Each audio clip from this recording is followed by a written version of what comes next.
much, and I know you guys are all just as excited to be here to celebrate her today. I wanted to take a moment just to say how incredible of a building is this. You can really feel the presence of Montgomery, Alabama, and the history in this building, and it just gives me chills when I was walking through. So this is such a celebration, and I wanted to take a second to have Ron Simmons, he's our Chief Officer of Tourism and Destination, to come up and say a couple of words, putting him on the spot. He's ready. He's good. He'll talk to anybody. Look, I've been dropping mics and clickers all day today, so it's not unusual. Right, Patsy? But thank you for having me up. And first of all, you all, when I walked in the space, I was not surprised because I know Nicole.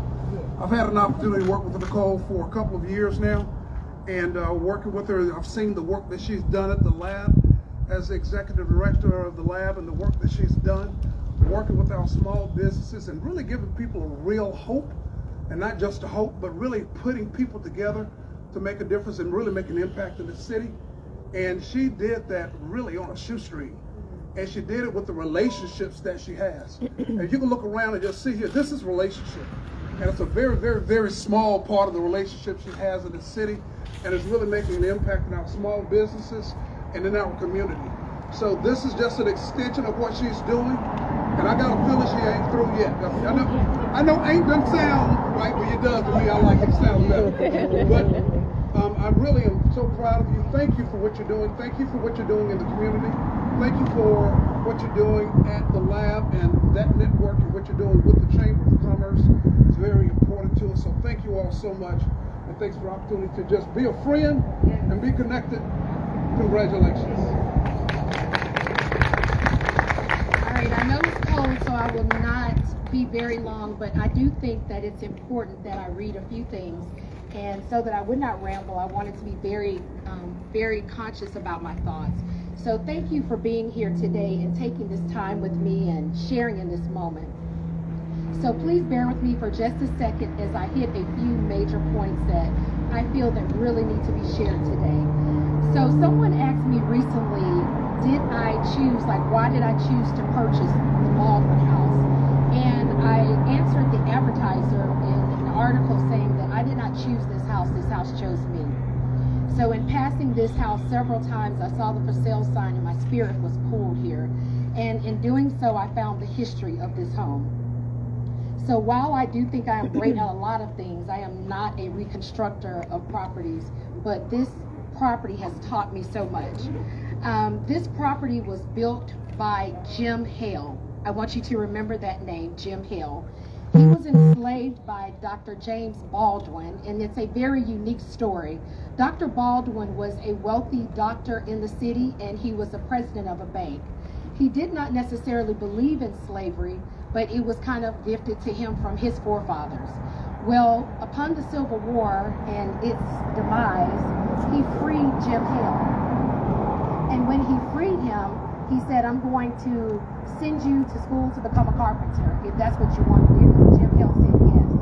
So once he finished the school or the formal training, he then said, I'm going to commission you to build 4 Victorian homes for me, for my daughters. And that's what you see, 1, 2, 3, 4. These were built by Jim Hale upon his emancipation. This was built in 1872. Prior to the Civil War, when Dr. Baldwin freed Jim Hale, they then became business partners. So let that sink in. When have you ever heard of that type of relationship of someone being enslaved and the slave owner becoming business partners? And they became very good friends. So Baldwin charged Hale with building these homes. I'm standing in home number 2 at the moment, or number 3, depending on how you categorize it. Jim Hale went on to design Dexter Avenue Baptist Church. He went on also to build the first black infirmary in Montgomery and Centennial Hill. There is a marker out in Centennial Hill for Hale Infirmary. So while we hear a lot in our city about what Dr. Baldwin did, it's lost on us about what Hale did.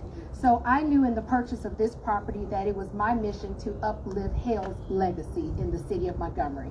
Hale would die at the age of 59 years old. He was noted by the Department of Archives as Montgomery's wealthiest black man. He was a multimillionaire upon his death.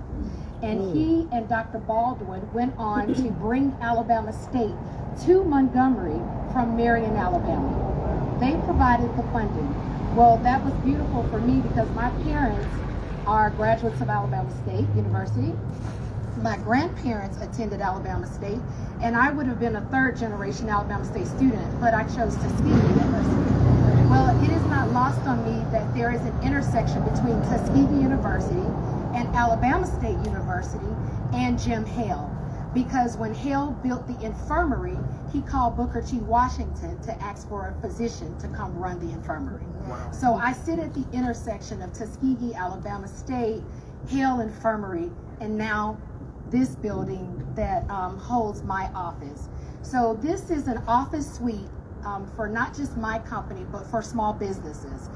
We are also a state-of-the-art conference room, and phase 3 is a Montgomery's first speakeasy that will open May 17th. You all pray for me. The top floor is a condo that we dug out. It is absolutely beautiful. My business partner rents the condo, and he's not here to show it to you today. I think he did that on purpose because he does not want anyone to ever rent that condo, but it all looks over South Perry Street. A couple more things that I would like to share with you. As you navigate the space, we were very careful to curate Montgomery from the 1800s to our civil rights wall and into present day. And you will feel that as you go through the space. There are a couple of people that I have to thank because this has been an 18-month journey that was very long and arduous process. So first, I would like to thank Kaiser Property. I don't think Jerry or Kyle are here, but Jerry and Kyle and I have a 20-plus year relationship of building things together. Whenever I had an idea to open something, Jerry or Kyle would be like, well, Nicole, we'll build it, and that's our relationship. They were very instrumental in making sure that I did not sink when we had a flood that destroyed the property and we had to refurbish it yet again. I would also like to thank several of my colleagues from the Academy that are here. Let me start with Tuskegee University. Is anybody here from Tuskegee? No. Well, Dr. Come on, Cheryl Davis. Okay, so Dr. Davis introduced me to Dr. Kwesi Daniels, who is not here, but he is head of architecture, and he was very instrumental in helping the bones of this property stay. Alabama State, Dr. Denise Davis May, who helped me with numerous ideas, and from a historical standpoint, connected me to historical people on the campus of Alabama State. I would also like to thank my interior decorator, Natalie Toy, came in 4/4 in the clutch, and we rocked this thing out. We have so much fun, and we are going to really do a great job together in the Speakeasy. Also, I would like to thank the Chamber and my partnership with the Chamber. This has been an amazing relationship. I value our relationship, and I look forward to our continued partnership. Kalanji could not be here today. Kalanji Gilchrist, I have to thank him out loud. Y'all tag him in a video. When I purchased the property, I asked Kalanji to come video for me. Let's archive every bit of things being torn down. I probably owe Kalanji about $10,000. He has not asked me for any money. I think it's coming soon. But I just want to thank Kalanji out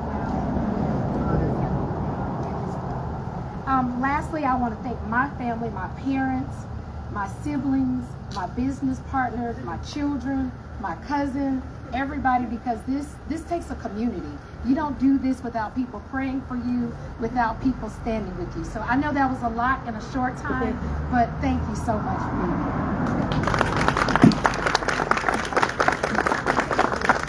It takes a village.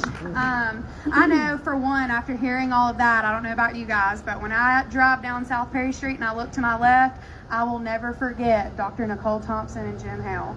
I will never forget that. So, absolutely. So Nathaniel Henderson is not here right now, but he was commissioned to paint Jim Hale for us. archives could only find one photo of Jim Hill. Well, he is flanked in the foyer, and I also want to acknowledge the artists that contribute to our art gallery. Our gallery will revolve every 6 months with new artists from the city. Oh, and our mayor is here. Mayor Reed, come on up. No, please, please. Mayor, I can't not let you have this moment. Thank you so much, Mayor Reed, for being here. We were providing a historical context of the Hale House, and I just want to give you a few moments. Thank you for a few moments. Dr. Thompson's open this up. I'll hand it right back to you. True. I'm not going to say politician at all. Thank you, Mayor, so much for being here. The Hale, we talk about the Hale's legacy. Mr. Hale was an entrepreneur. He was a builder, and this space is a space for artists. It is a space for other entrepreneurs, and it is also a space for meetings. So we will cut our ribbon now. Awesome. Let's get this party started. Okay. So if I can have Nicole and all of her family.